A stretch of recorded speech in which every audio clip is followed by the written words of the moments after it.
MMB first year trade theory online ക്ലാസ്സിലോട്ട് എല്ലാവർക്കും സ്വാഗതം. എൻ്റെ പേര് ജീനിയസ്. ഞാൻ സെൻറ്റ് മേരീസ് ITI കാച്ചേരിയിൽ MMB ഇൻസ്ട്രക്ടറായിട്ട് വർക്ക് ചെയ്യാണ്. നമ്മളിന്ന് ഡിസ്കസ് ചെയ്യുന്ന topic CRDI system, common rail direct injection system. CRDI system ഒരുവിധം ഡീസൽ എഞ്ചിനുകളിൽ യൂസ് ചെയ്യുന്ന ഒരു സിസ്റ്റമാണ് CRDI സിസ്റ്റം. ഓക്കെ, ഇതിൻ്റെ പ്രത്യേകത എന്ന് വെച്ചാൽ കോമൺ റെയിൽ, പേര് പറയുന്ന പോലെ തന്നെ ഒരു കോമൺ റെയിലിലോട്ട് ഫ്യൂവലിനെ പ്രഷറൈസ് ചെയ്തുകൊണ്ട് നമ്മൾ സൂക്ഷിക്കണം. ഓക്കെ, ഒരു കോമൺ റെയിലാണ് പ്രഷറൈസ് ചെയ്ത ഫ്യൂവലിനെ സൂക്ഷിക്കുന്നത്. ആ കോമൺ റെയിലിൽ നിന്ന് ഓരോ സിലിണ്ടറിൽ ഇഞ്ചക്ടറിലോട്ടും നമ്മൾ ഓരോ ലൈൻ കൊടുത്ത് ഈ കോമൺ റെയിലിൽ നിന്നാണ് പ്രഷറൈസ് ചെയ്ത ഫ്യൂവൽ ഈ ഇഞ്ചക്ടർ വഴി സിലിണ്ടറിനകത്തോട്ട് കൊടുക്കുന്നത്. ഓക്കെ, അപ്പോൾ ഇലക്ട്രിക്കലി വർക്ക് ചെയ്യുന്ന ഒരു ഹൈ പ്രഷർ പമ്പ് ഉപയോഗിച്ച് ഫ്യൂവലിനെ പ്രഷറൈസ് ചെയ്തുകൊണ്ട്, നിങ്ങൾക്കൂടെ കാണാൻ ഒരു കോമൺ റെയിൽ. ഓക്കെ, അപ്പോൾ ഹൈ പ്രഷർ പമ്പ് ഉപയോഗിച്ച് ഫ്യൂവലിനെ പ്രഷറൈസ് ചെയ്തുകൊണ്ട് ഈ ഒരു കോമൺ റെയിലിൽ ഹൈലി പ്രഷറൈസ് ചെയ്ത് സ്റ്റോർ ചെയ്യുന്നത് ഏകദേശം ഒരു 1800 ബാർ അത്രത്തോളം പ്രഷറിൽ നമ്മൾ ഈ കോമൺ റെയിലിൽ നമ്മളെ ഫ്യൂവലിനെ സൂക്ഷിക്കണം. ഈ കോമൺ റെയിലിൽ നിന്ന് ഓരോ ഹൈ പ്രഷർ ലൈനിലൂടെ ഓരോ സിലിണ്ടറിൽ ഇഞ്ചക്ടറിലോട്ട് നമ്മൾ ഇലക്ട്രോണിക്കലി കൺട്രോൾ ചെയ്യപ്പെടുന്ന ആ ഇഞ്ചക്ടർ ഉപയോഗിച്ച് ഫ്യൂവലിനെ നമ്മൾ ഓരോ സിലിണ്ടറിലോട്ടും കൊടുക്കുന്നു. ഓക്കെ, ഇഞ്ചക്ടറിനൊക്കെ കൺട്രോൾ ചെയ്യുന്നത് ECM ആണ്. ഓക്കെ, അപ്പോൾ അതാണ് ഒരു CRDI സിസ്റ്റത്തിൻ്റെ ഒരു ബേസ് വർക്കിംഗ് എന്ന് പറയുന്നത്. ഓക്കെ, ഇനി CRDI സിസ്റ്റം അതിലൊരു ആവശ്യകത എന്താണെന്ന് വെച്ചാൽ, നമ്മൾ ഇപ്പോൾ ഈ അടുത്ത ക്ലാസ്സുകളിലൊക്കെ പഠിച്ച inline type injection pump, distributed type injection pump, ഇവയെല്ലാം ക്യാം ഡ്രിവൺ പമ്പുകളാണ്. അതായത് ക്യാം ഷാഫ്റ്റാണ് ഇവയ്ക്കൊക്കെ ഡ്രൈവ് കൊടുക്കുന്നത്. ഓക്കെ, അപ്പോൾ അതിൻ്റെ അർത്ഥം എന്താ? ഫ്യൂവൽ ഇഞ്ചക്ഷൻ പ്രഷർ എൻജിൻ്റെ സ്പീഡിനെ ആശ്രയിച്ചിരിക്കുന്നു. ഓക്കെ, എൻജിൻ്റെ സ്പീഡ് കൂടുമ്പോൾ അതിനനുസരിച്ച് ക്രാങ്ക് ഷാഫ്റ്റ് റൊട്ടേഷൻ കൂടുന്നു, ക്യാം ഷാഫ്റ്റ് റൊട്ടേഷൻ കൂടുന്നു. അതിനനുസരിച്ച് ഫ്യൂവലിൻ്റെ പ്രഷറൈസിങ്ങും കൂടുന്നു. ഓക്കെ, അതുപോലെ തന്നെ എൻജിൻ്റെ സ്പീഡ് കുറയുമ്പോൾ അത് ഫ്യൂവലിൻ്റെ പ്രഷറൈസിങ്ങിനെയും ബാധിക്കുന്നു. ഓക്കെ, അപ്പോൾ ലോ സ്പീഡിലാണ് എൻജിൻ വർക്ക് ചെയ്യുന്നതെങ്കിൽ അതിനനുസരിച്ച് ഫ്യൂവൽ ഇഞ്ചക്ഷൻ പ്രഷർ കുറയും. ഫ്യൂവൽ ഇഞ്ചക്ട് ചെയ്യുന്ന പ്രഷർ കുറഞ്ഞു കഴിഞ്ഞാൽ ഫ്യൂവൽ ആറ്റോമൈസ് ചെയ്യുന്നത് കുറയും. അങ്ങനെ ഫ്യൂവൽ ആറ്റോമൈസ് ചെയ്യുന്നത് കുറഞ്ഞു കഴിഞ്ഞാൽ എന്ത് സംഭവിക്കും? എയർ ഫ്യൂവൽ പുവർ മിക്സിംഗ് ആയിരിക്കും നടക്കുക. അങ്ങനെ മിക്സിങ് പ്രോപ്പറായി നടന്നില്ലെങ്കിൽ എന്ത് സംഭവിക്കും? അവിടെ ബാഡ് കമ്പഷൻ ഉണ്ടാവും. നല്ല രീതിയിൽ കമ്പഷൻ നടക്കില്ല. കമ്പഷൻ നടന്നില്ലെങ്കിൽ എന്തുണ്ടാവും? കൃത്യമായി പവർ കിട്ടില്ല, അൺബേൺഡ് ഗ്യാസ് ഉണ്ടാവും. അങ്ങനെ അൺബേൺഡ് ഗ്യാസ് ഒക്കെ സംഭവിക്കും. നമുക്ക് എന്തുണ്ടാവും? നമുക്ക് ഫീസിബിളായ ഫ്യൂവൽ എക്കോണമി ഉണ്ടാവില്ല. അൺബേൺഡ് ഗ്യാസ് അറ്റ്മോസ്ഫിയറിൽ പോലെ അവിടെ പൊല്യൂഷൻ ഉണ്ടാവും. ഓക്കെ, അപ്പോൾ ഇങ്ങനെയൊക്കെ പ്രശ്നങ്ങൾ വരും. അപ്പോൾ അതിനൊക്കെ തരണം ചെയ്യാനാണ് നമ്മൾ ഇലക്ട്രോണിക്കലി കൺട്രോൾ ചെയ്യുന്ന CRDI സിസ്റ്റം യൂസ് ചെയ്യുന്നത്. ഓക്കെ, നമ്മൾ നേരത്തെ പറഞ്ഞു common rail direct injection system. ഇതിൽ ഇലക്ട്രിക്കലി കൺട്രോൾ ചെയ്യുന്ന ഹൈ പ്രഷർ പമ്പാണ് യൂസ് ചെയ്യുന്നത്. ഓക്കെ, അതായത് ക്യാം ഡ്രിവൺ അല്ല. അപ്പോൾ അതുകൊണ്ട് എൻജിൻ്റെ സ്പീഡ് വ്യത്യാസങ്ങൾ ഫ്യൂവലിൻ്റെ ഇഞ്ചക്ഷൻ പ്രഷറിനെ ബാധിക്കുന്നില്ല. അതാണ് ഇതിൻ്റെ ഒരു മെയിൻ ഗുണം എന്ന് പറയുന്നത്. ഓക്കെ, അതുപോലെ തന്നെ ടൈമിങ്, അതുപോലെ തന്നെ നമ്പർ ഓഫ് ഇഞ്ചക്ഷൻസ്. ഓക്കെ, നമ്മൾ ഇഞ്ചക്ട് ചെയ്യുക എന്ന് പറഞ്ഞ ഒരു പോയിന്റിൽ മാത്രമല്ല ഇഞ്ചക്ട് ചെയ്യുക. ഒരു മെയിൻ ഇഞ്ചക്ഷൻ, അതിന് തൊട്ട് മുമ്പ് ഒരു പ്രീ ഇഞ്ചക്ഷൻ, ചിലപ്പോൾ മെയിൻ ഇഞ്ചക്ഷന് ശേഷം ഒരു പോസ്റ്റ് ഇഞ്ചക്ഷൻ. ഓക്കെ, അതായത് ഫ്യൂവല് കൃത്യമായ സിലിണ്ടറിൽ കംപ്ലീറ്റ് ആയി ബേൺ ആവണം. അതിന് ഏതാണോ ഉത്തമം അതിനനുസരിച്ച് ഇലക്ട്രിക്കലി കൺട്രോൾ ചെയ്യപ്പെടുന്ന ഈ ഇഞ്ചക്ടർ വ്യത്യാസപ്പെടുത്തി ഫ്യൂവലിനെ കൊടുക്കും. അതായത് കൊടുക്കുന്ന ഫ്യൂവലിനെ തന്നെ ഡിവൈഡ് ചെയ്ത് മെയിൻ ഇഞ്ചക്ഷന് തൊട്ട് മുമ്പ് അല്പം ഫ്യൂവല്, മെയിൻ ഇഞ്ചക്ഷന് ശേഷം അതായത് പോസ്റ്റ് ഇഞ്ചക്ഷൻ. ഓക്കെ, അങ്ങനെയൊക്കെ ഓരോ എഞ്ചിനിൽ എങ്ങനെയാണ് സെറ്റ് ചെയ്തിരിക്കുന്നത് അതിനനുസരിച്ച് ഇഞ്ചക്ട് ചെയ്യും. ഓക്കെ, അപ്പോൾ ഇങ്ങനെയൊക്കെ നമുക്ക് ചെയ്യുന്നതിലൂടെ കൃത്യമായ ഫ്യൂവലിനെ ബേൺ ചെയ്യാൻ സാധിക്കും. ഇതൊക്കെ സാധിക്കുന്നത് ഇലക്ട്രിക്കലി കൺട്രോൾ അല്ലെങ്കിൽ ഇലക്ട്രോണിക്കലി കൺട്രോൾ ചെയ്യപ്പെടുന്ന ഈ ഇഞ്ചക്ടർ ഉപയോഗിച്ചിട്ടാണ്. ഓക്കെ, അപ്പോൾ ഇവയെല്ലാമാണ് CRDI സിസ്റ്റം എന്ന സിസ്റ്റത്തിനെ നമ്മൾ മുമ്പ് പഠിച്ച ക്യാം ഡ്രിവൺ ഫ്യൂൽ ഇഞ്ചക്ഷൻ പമ്പിൽ നിന്ന് വ്യത്യാസപ്പെടുത്തുന്നത്. ഓക്കെ, നമുക്ക് നോക്കാം. Direct injection of fuel into cylinders okay of diesel engine via a common line, ഒരു കോമൺ റെയിൽ ഉപയോഗിച്ചിട്ട് നമ്മൾ ഫ്യൂവലിനെ സ്റ്റോർ ചെയ്യുന്നു. അത് ഇഞ്ചക്ടർ ഉപയോഗിച്ച് സിലിണ്ടറിലോട്ട് ഇഞ്ചക്ട് ചെയ്യുന്നു. അതാണ് CRD സിസ്റ്റം. അതിൽ നമ്മൾ ECU ആണ് ഇഞ്ചക്ടറിൻ്റെ വർക്കിങ്ങിനെ ഒക്കെ കൺട്രോൾ ചെയ്യുന്നത്. ECUവിനൊക്കെ കൺട്രോൾ ചെയ്യുന്നത് എൻജിനിലുള്ള പല സെൻസേഴ്സിൽ നിന്നുള്ള ഇലക്ട്രിക്കൽ സിഗ്നൽസ് എടുത്തിട്ടാണ്. അതായത് throttle position sensor, manifold pressure sensor, speed sensor. Throttle position sensor എന്ന് പറഞ്ഞാൽ ആക്സലറേഷൻ കൊടുക്കുമ്പോൾ നമുക്കറിയാം മാനിഫോൾഡിൽ, ഇൻലെറ്റ് മാനിഫോൾഡിലുള്ള ഒരു ബട്ടർഫ്ലൈ വാൽവ്. ഓക്കെ, അല്ലെങ്കിൽ ത്രോട്ടിൽ പൊസിഷൻ. അപ്പോൾ ത്രോട്ടിലിൻ്റെ പൊസിഷൻ എങ്ങനെയാണെന്ന് അറിയാനുള്ളൊരു സെൻസർ. അതുപോലെ തന്നെ മാനിഫോൾഡ് പ്രഷർ, ഇൻലെറ്റ് മാനിഫോൾഡിൽ നിന്ന് മാത്രം പ്രഷർ ഉണ്ട് എന്നറിയാനുള്ളൊരു സെൻസർ. എഞ്ചിൻ്റെ സ്പീഡ് എന്ത് മാത്രം ഉണ്ടെന്ന് അറിയാനുള്ള സെൻസർ. കൂളൻ്റ് അല്ലെങ്കിൽ എഞ്ചിൻ ടെമ്പറേച്ചർ എന്ത് മാത്രം ഉണ്ടെന്ന് അറിയാനുള്ള സെൻസർ. അതുപോലെ തന്നെ നമ്മൾ ഈ പറഞ്ഞ കോമൺ റെയിലിൽ ഉള്ള ഫ്യൂവലിന് എന്തുമാത്രം ഇപ്പോൾ പ്രഷർ ഉണ്ട് എന്നറിയാനുള്ള കോമൺ റെയിൽ പ്രഷർ സെൻസർ എന്ന് തുടങ്ങിയ സെൻസറുകളിൽ നിന്നുള്ള ഇലക്ട്രിക്കൽ സിഗ്നൽസ് എടുത്തുകൊണ്ടാണ് എൻജിൻ കൺട്രോൾ മൊഡ്യൂൾ ഇഞ്ചക്ടർ ഏത് രീതിയിൽ ഇഞ്ചക്ഷൻ കൊടുക്കണം, എന്തുമാത്രം ഫ്യൂവൽ കൊടുക്കണം, ഫ്യൂവൽ അഡ്വാൻസ് ചെയ്ത് കൊടുക്കണോ വേണ്ടയോ എന്നൊക്കെ നിശ്ചയിക്കുന്നത്. ഓക്കെ,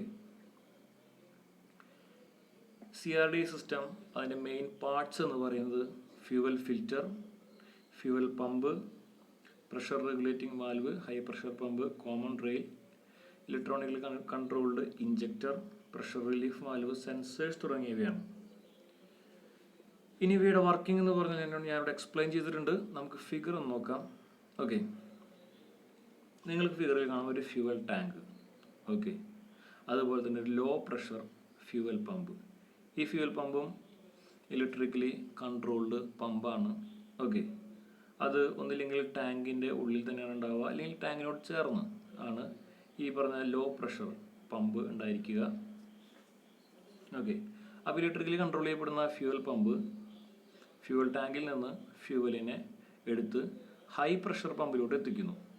ഓക്കെ, അതിനിടയിൽ നിങ്ങൾക്കൊരു പ്രഷർ റെഗുലേറ്റിംഗ് വാൽവ് കാണാൻ സാധിക്കും.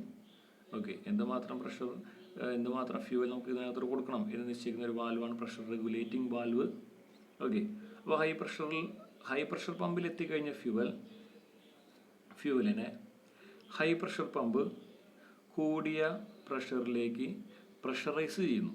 ഓക്കെ, എന്നിട്ട് അവയെ നേരെ കോമൺ റെയിലോട്ട് വിടുന്നു. കോമൺ റെയിലിൽ ഈ പ്രഷർ കൂടിയ ഏകദേശം ഒരു 1600 ബാർ അല്ലെങ്കിൽ 1800 ബാറോളം പ്രഷർ വരുന്ന ഫ്യൂവലിനെ നമ്മൾ ഈ ലൈനിൽ സൂക്ഷിക്കണം, ഈ കോമൺ റെയിലിൽ സൂക്ഷിക്കണം. ഓക്കെ, കോമൺ റെയിലിൽ ഒരു പ്രഷർ സെൻസർ ഉണ്ട്. അതായത് എന്തുമാത്രം പ്രഷറിലാണ് ഫ്യൂവൽ ഇവിടെ നിൽക്കുന്നത് എന്ന് സെൻസ് ചെയ്യാനുള്ളൊരു സെൻസർ ഉണ്ട്. അതുപോലെ തന്നെ ഒരു പ്രഷർ റിലീഫ് വാൽവ് ഉണ്ട്. അതായത് പ്രഷർ ഇവിടെ കൂടുകയാണെങ്കിൽ നമുക്ക് ഈ പ്രഷർ കുറച്ച് നേരെ ടാങ്കിലോട്ട് വിടണം. ഓക്കെ, അപ്പോൾ അവിടെ അങ്ങനെയാണെങ്കിൽ ഈ ലൈനിൽ പ്രഷർ കുറയും. അങ്ങനെ പ്രഷറിനെ കുറയ്ക്കാനുള്ള പ്രഷർ റിലീഫ് വാൽവ് ഉണ്ട്. ഓക്കെ, അതുപോലെ നമുക്ക് കാണാം പ്രഷർ സെൻസറിൽ നിന്ന് സിഗ്നൽസ് നേരെ പോകുന്നത് ECUവിലേക്കാണ്, എൻജിൻ കൺട്രോൾ യൂണിറ്റിലോട്ടാണ്. ഓക്കെ, അപ്പോൾ ഈ യൂണിറ്റ് നിങ്ങൾക്ക് കാണാതെ ഈ യൂണിറ്റ് നേരെ പ്രഷർ റെഗുലേറ്റിംഗ് വാൽവിനെ കൺട്രോൾ ചെയ്യുന്നുണ്ട്. അതായത് എന്തുമാത്രം പ്രഷർ ഇവിടെ ഉണ്ട് എന്നുള്ള സിഗ്നൽസ് കിട്ടിക്കഴിയുമ്പോൾ എൻജിൻ ECU തീരുമാനിക്കും എന്തുമാത്രം പ്രഷറിൽ ഇനി കടത്തിവിടണം, ഹൈ പ്രഷർ പമ്പിനെ വർക്ക് ചെയ്യിപ്പിക്കണം എന്ന് നിശ്ചയിക്കുന്നത് ECU ആണ്. അതിനനുസരിച്ച് പ്രഷർ റെഗുലേറ്റിംഗ് വാൽവിനെ കൺട്രോൾ ചെയ്യുന്നു. ഓക്കെ, അതുപോലെ തന്നെ നിങ്ങൾക്ക് കാണാം കോമൺ റെയിലിൽ നിന്ന് ഓരോ ഇഞ്ചക്ടറിലോട്ടും ലൈൻ പോകുന്നത് കാണാം. ഓരോ സിലിണ്ടറിലോട്ടും ഓരോ ഇഞ്ചക്ടറിലോട്ടും ലൈൻ പോകുന്നത് നിങ്ങൾക്ക് കാണാൻ സാധിക്കും. ഓരോ ഇഞ്ചക്ടറിൽ നിന്നും ECUക്ക് ലൈൻ പോകുന്നുണ്ട്. ഓക്കെ, അപ്പോൾ ECU ആണ് ഓരോ ഇഞ്ചക്ഷനെയും കൺട്രോൾ ചെയ്യുന്നത്, എന്തുമാത്രം കൊടുക്കണം, ഓരോ സിലിണ്ടറിലും എന്തുമാത്രം ഫ്യൂവൽ കൊടുക്കണം എന്ന് നിശ്ചയിക്കുന്നത്. ECU എങ്ങനെയാണ് നിശ്ചയിക്കുന്നത്? ത്രോട്ടിൽ പൊസിഷൻ സെൻസർ നേരത്തെ പറഞ്ഞ പോലെ, അതുപോലെ തന്നെ manifold pressure sensor, temperature sensor, അതുപോലെ സ്പീഡ് സെൻസർ, ഇവയിൽ നിന്നെല്ലാം സിഗ്നൽസ് എടുത്തുകൊണ്ട് എൻജിൻ്റെ കണ്ടീഷൻ മനസ്സിലാക്കിക്കൊണ്ട് എന്തുമാത്രം ഫ്യൂവൽ എൻജിനകത്തോട്ട് ഓരോ സിലിണ്ടറോട് കൊടുക്കണം എന്ന് മനസ്സിലാക്കിക്കൊണ്ട് ആ സിഗ്നൽസ് അനലൈസ് ചെയ്തുകൊണ്ട് ഓരോ ഇഞ്ചക്ടറിലോട്ടും കൊടുക്കുന്നു. സിഗ്നൽസ് കൊടുക്കുന്നു, ഇത്രമാത്രം ഇഞ്ചക്ഷനാണ് നടക്കേണ്ടതെന്ന് പറഞ്ഞിട്ട്. ഓക്കെ, അത്തരത്തിലാണ് ഈ ഒരു സിസ്റ്റത്തിൻ്റെ പ്രവർത്തനം നടന്നുകൊണ്ടിരിക്കുന്നത്. ഓക്കെ, ഇനി ഇതിൻ്റെ ഫീച്ചേഴ്സ് എന്ന് പറയുകയാണെങ്കിൽ fuel injection is control electronically. Okay, നമുക്കറിയാം, ഞാൻ നേരത്തെ പറഞ്ഞു ഫ്യൂവൽ ഇഞ്ചക്ഷൻ ഇലക്ട്രോണിക്കലിയാണ് കൺട്രോൾ ചെയ്യപ്പെടുന്നത്. അതുകൊണ്ട് തന്നെ pre injection, main injection, post injection ഇവയൊക്കെ പോസിബിൾ ആണ്. നമ്മൾ സാധാരണ മുമ്പ് പഠിച്ച ടൈപ്പ് FIP ആണെങ്കിൽ ഒരു പോയിന്റിലാണ് നമ്മൾ ഫ്യൂവൽ ഇഞ്ചക്ട് ചെയ്യുക. അപ്പോൾ ഈ പറഞ്ഞ പോലെ മെയിൻ ഇഞ്ചക്ഷനാണ് അവിടെ നടക്കുന്നത്. നമുക്ക് CRDയിലോട്ട് വരുമ്പോൾ പ്രീ ഇഞ്ചക്ഷൻ, അല്പം മുമ്പുള്ള ഒരു ചെറിയ ഇഞ്ചക്ഷൻ, മെയിൻ ഇഞ്ചക്ഷൻ ശേഷമുള്ള ചെറിയൊരു ഇഞ്ചക്ഷൻ. അതായത് ഫ്യൂവൽ കംപ്ലീറ്റ്ലി ബേൺ ആവണം, കംപ്ലീറ്റ്ലി സ്പ്രെഡ് ആവണം, കംപ്ലീറ്റ്ലി ആറ്റോമൈസ് ആവണം. ഇവയ്ക്കൊക്കെ വേണ്ടിയാണ് നമ്മൾ ഇത്തരത്തിലുള്ള വ്യത്യാസത്തിലുള്ള ഇഞ്ചക്ഷനുകൾ നടത്തുന്നത്. ഓക്കെ, അതുപോലെ തന്നെ ഇത്തരത്തിൽ ഇഞ്ചക്ഷൻ നടക്കുമ്പോൾ ഫ്യൂവൽ കംപ്ലീറ്റ് ആയിട്ട് ബേൺ ആവുന്നു. അതുകൊണ്ട് തന്നെ സ്മൂത്തായ കമ്പഷൻ ഉണ്ടാവുന്നു. എഞ്ചിൻ്റെ നോയ്സ് കുറയുന്നു. ഓക്കെ, അപ്പോൾ ഇത്തരത്തിലൊക്കെ യൂസുകൾ നമുക്ക് ഇതിൽ നിന്ന് കിട്ടുന്നുണ്ട്. അപ്പോൾ നമുക്കറിയാം ഒരുവിധം വണ്ടികളിലൊക്കെ നമ്മൾ നേരത്തെ പറഞ്ഞ ക്യാം ഡ്രിവൺ FIPകളാണ്. ഓക്കെ, ഇപ്പോൾ വരുന്ന ഒരുവിധം ഡീസൽ എഞ്ചിനുകളിലൊക്കെ CRDA തന്നെയാണ്. CRDA ഏകദേശം ഒരു 1960 വെച്ചിട്ടാണ്, 60കളിലാണ് CRDA ഇൻവെൻറ്റ് ചെയ്യുന്നത്. പക്ഷേ വണ്ടികളിലൊരു പ്രാബല്യത്തിൽ വന്നപ്പോൾ ഏകദേശം ഒരു 1990കളിലാണ് ഇവ പ്രാബല്യത്തിൽ വന്നു തുടങ്ങിയത്.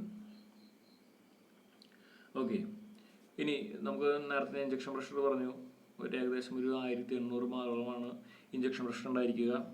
അപ്പോൾ ഇത്രയും പ്രഷർ ഉള്ളതുകൊണ്ട് തന്നെ ബെറ്റർ ആറ്റമൈസേഷൻ, അതായത് കൂടുതൽ നല്ല രീതിയിൽ ആറ്റമൈസ് ചെയ്യാൻ സാധിക്കുന്നു. അതുപോലെ ഫ്യൂവലിൻ്റെ മിക്സിങ് ഭംഗി നടക്കുന്നു. ബെറ്റർ ബേണിങ്, നല്ല രീതിയിൽ ബേണിങ് നടക്കുന്നു. ഓക്കെ, ബെറ്റർ ബേണിങ് നടക്കുമ്പോൾ എന്തായി, നമ്മുടെ എമിഷൻസ് കുറഞ്ഞു. കാർബൺ ഡൈ ഓക്സൈഡ് തുടങ്ങിയ പൊളൂറ്റൻസിനെ അല്ലെങ്കിൽ ഹൈഡ്രോ കാർബൺസ് തുടങ്ങിയവയെ പുറത്തോട്ട് വിടുന്ന ആ ഒരു പ്രോസസ്സ് അവിടെ നിന്നു. കാരണം കംപ്ലീറ്റ്ലി ബേൺഡ് ആവുന്നുണ്ട് ഫ്യൂവല്. ഓക്കെ, അപ്പോൾ ശരിക്കും പറഞ്ഞാൽ പൊല്യൂഷനെ കൺട്രോൾ ചെയ്യുന്നതിൽ വലിയ ഒരു പങ്ക് തന്നെ CRDA സിസ്റ്റം വണ്ടികളിൽ വന്നപ്പോൾ സംഭവിച്ചിട്ടുണ്ട്. ഓക്കെ, അപ്പോൾ പൊല്യൂഷൻ കൺട്രോൾ ചെയ്യുന്നതിന് വലിയൊരു ഹാൻഡ് CRDA സിസ്റ്റത്തിന് ഉണ്ട് എന്നർത്ഥം. ഓക്കെ, ഇനി ബെറ്റർ ഫ്യൂവൽ എഫിഷ്യൻസി. ഓക്കെ, കൃത്യമായി ബേണിങ് നടക്കുന്നതുകൊണ്ട് ബെറ്റർ ഫ്യൂവൽ എഫിഷ്യൻ്റ് ആണത്. നോക്കിംഗ് പോസിബിലിറ്റീസ്, യെസ്, നമ്മൾ കഴിഞ്ഞ ക്ലാസ്സിൽ പഠിച്ചിരുന്നത് നോക്കിംഗ് എന്നതിനെ പറ്റി. ഇവിടെ കംപ്ലീറ്റ്ലി ഫ്യൂവൽ ഒരുവിധം ബേൺ ആവുന്നതുകൊണ്ട് തന്നെ നോക്കിങ്ങിനുള്ള സാധ്യത വളരെ കുറവാണ്. Emissions like carbon dioxide, nitrogen oxides etcetera reduced. കൃത്യമായി ബേണിങ് നടക്കുന്നതുകൊണ്ട് ഇവയ്ക്കൊക്കെയുള്ള എമിഷൻസ് ഒരു പരിധിവരെ നല്ല രീതിയിൽ നമുക്ക് കുറയ്ക്കാൻ സാധിക്കുന്നു. ഓക്കെ, അപ്പോൾ ഇത്രയുമാണ് ഒരു CRDA സിസ്റ്റം ഇതിനെ പറ്റി പറയാനുള്ളത്. നിങ്ങൾക്ക് ക്ലാസ് മനസ്സിലായെന്ന് വിശ്വസിക്കുന്നു. Okay, thank you.